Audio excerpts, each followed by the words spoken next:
One enters marriage believing it will bring joy, happiness, and fulfillment.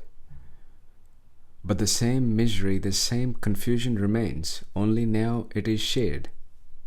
What happened? Marriage, once seen as the ultimate bond, has only tightened the chains. Marriage, is it truly based on love, or is it just a contract bound by conditions? Would a house be built on a foundation that is going to crumble one day? Would anything be invested in knowing it will deteriorate? Yet marriage is entered as a contract. If the terms are broken, it collapses. For some, marriage is not even a choice, especially for women, given away like possession, without voice or freedom. The essence buried beneath expectation, fear, and duty. Is this love? Giving a daughter away so easily without her will? No. After a few years, when the lust or attraction fades, routine sets in. Just like eating the same meal 3 times a day, every day for years, the craving for something fresh, something new arises.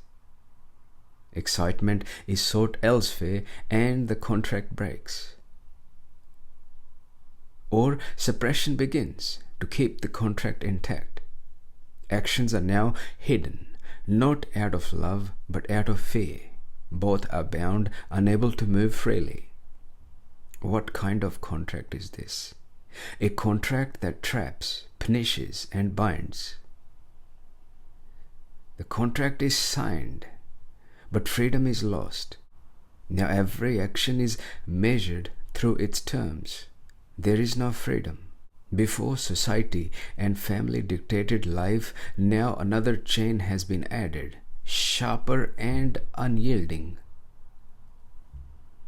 And when the contract no longer holds, divorce divides everything once built, even the children.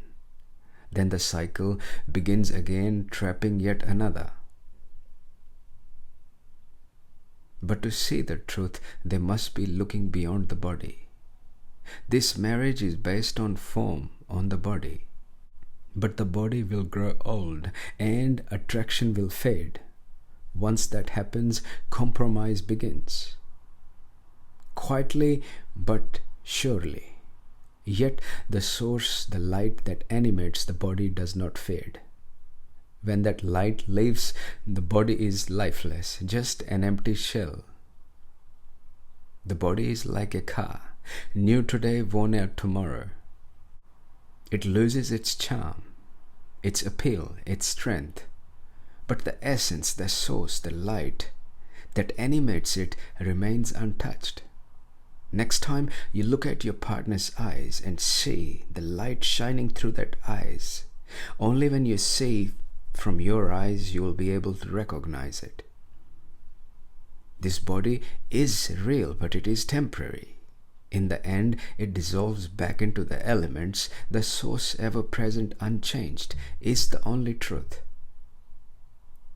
To seek permanence in form is to seek illusion. But the source, the light, is always here, never divided, never lost. A true marriage is not a contract. It is not to control other. It is the recognition of the same source in both. There is only unity. What was once thought of as other was never separate to begin with. What is the difference between a husband and wife except the labels? And that source never signed a contract, nor does it need a divorce.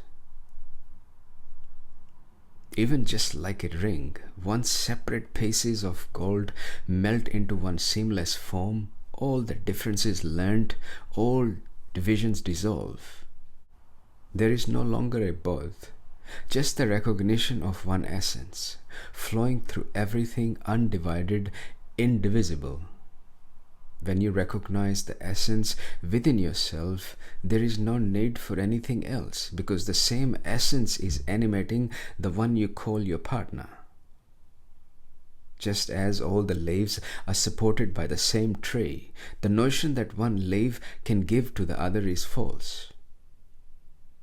You can assess this right now. What you are hearing is yours. Your sight is yours. Your breathing is yours. Your heartbeat is beating, that is yours. Just as the one you see as separate, your partner also has the same essence, the same function. The cavity holds both.